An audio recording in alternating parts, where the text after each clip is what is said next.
Our first story comes from Kamaru Usman, who praises Charles Oliveira's performance against Michael Chandler.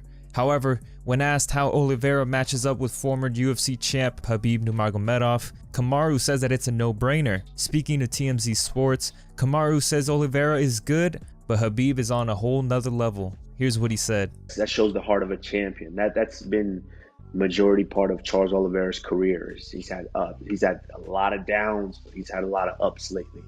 And for him to still weather that storm, believe in himself, come back the next round like nothing happened that first round, and go out there and get the finish, shows that he is definitely a tough fighter, and more power and more respect to him.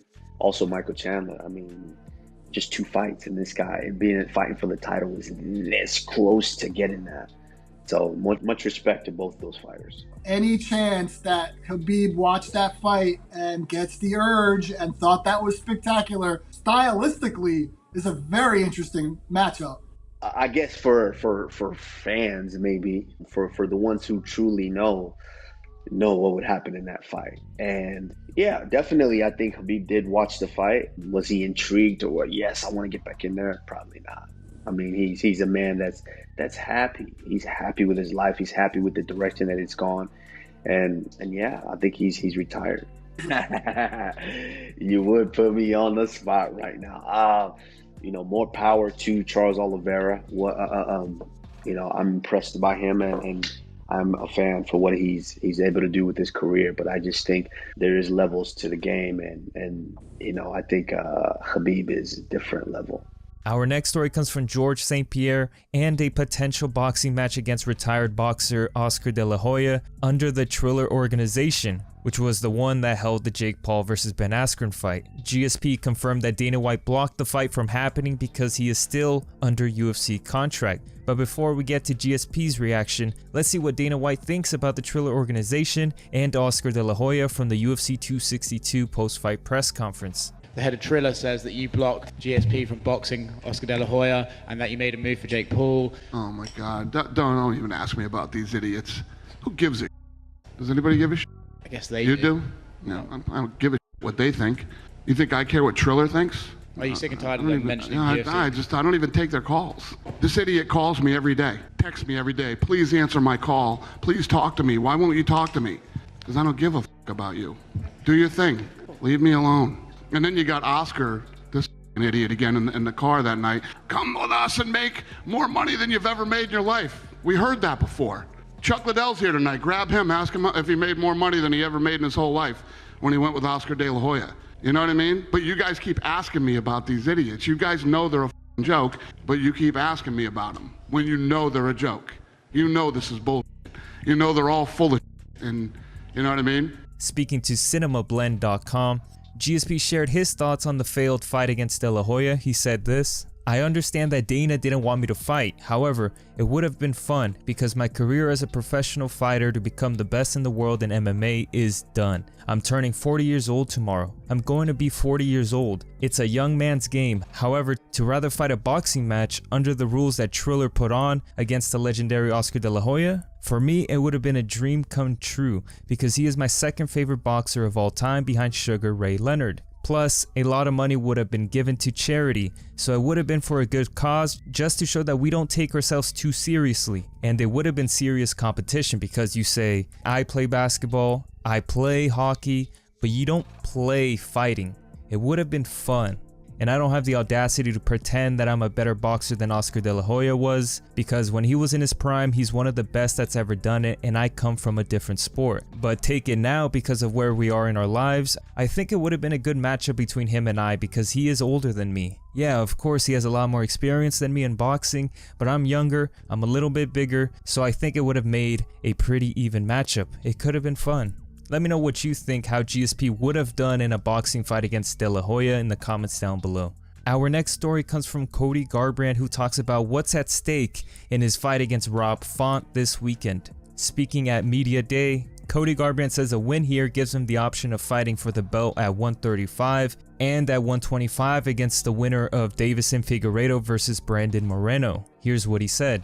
35 now, which I think you had said, look, I'll go to 25 for a title, but I don't really want to do it for non-title. But is that still the path? Like, hey, I'll take 35 as long as you need me to, but really I want that 25 title? I'm looking at being, you know, a 2-time weight division champion. You know, that's my goals. So whatever comes first, I know we have kind of a little circus act up front with Aljamain and Jan. You know, they have to run that back. Aljamain just had neck surgery, so that's going to be prolonged for a little bit. I feel like this fight right here is a title eliminator. So, you know, I finish Rob on Saturday. I have options. I have options to go at bantamweight, be next in line for that.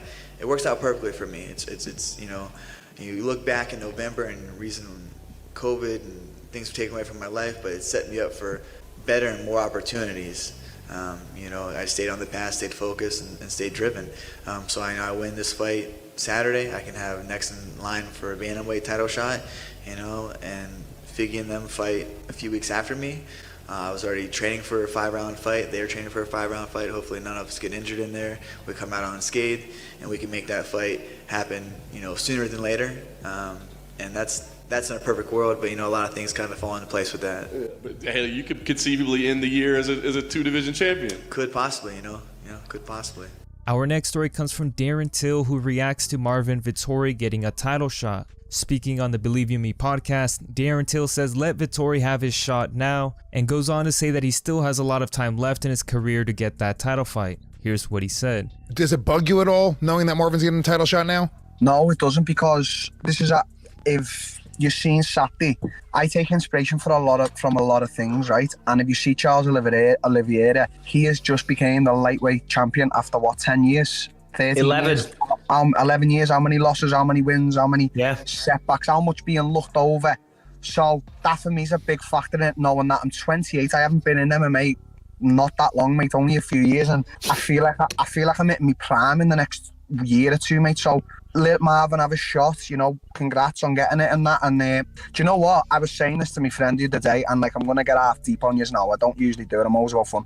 I've sacrificed too much shit in my life to get to this point and be like, yeah, man, I'm happy. I was a top 3 UFC fighter. A lot of people, Mike will know this, get to UFC and they feel like they've achieved it. I'm in the UFC, sound. That's what I said to my friend. We were having like a deep conversation. I said, listen, mate, I said, I've sacrificed too much shit. I've never had another job. I've never done any other shit in my life. I said, I've gone through hell, you know, and I've got to this point, and it's like, I'm not prepared in any way, shape or form to take any step backs. In fact, I'm getting more, I don't know how you call it, but every day I feel like I'm more violent to just like get what I want. And in retrospect, like I'm not going to let no one or nothing stop me. I know for a fact in my life I will be a UFC champion. There just ain't no two ways about it.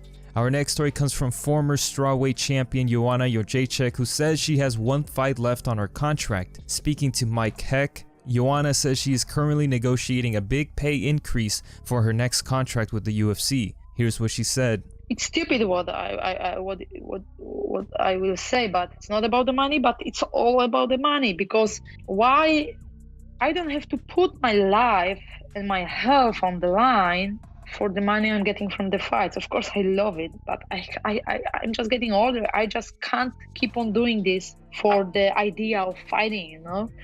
There must be good money behind. I made big money in the UFC, but I feel like after my last fight, it doesn't matter. I of course I lost, but man, the fans went crazy. You were there, and I feel like, okay, I lost this fight, but I feel like I won much more. But I can make this money easily outside the octagon without putting my life and health on the line. This is, you know what I'm talking about, you know. Me saying it's not about the money, but it's all about the money, you know. It's my last fight on the contract, and contract is a contract, you know, and I always back it up. What I say, I always back it up. Same Dana and the UFC, they've been great to me, you know, but, you know, I don't get pay-per-view points since I lost the belt, but you can see and you can tell that people go crazy when they hear about me fighting and when they see me fighting, yeah. And I sit and talk business at the table, you know. So I don't want to discuss this here, but we will make it happen, you know.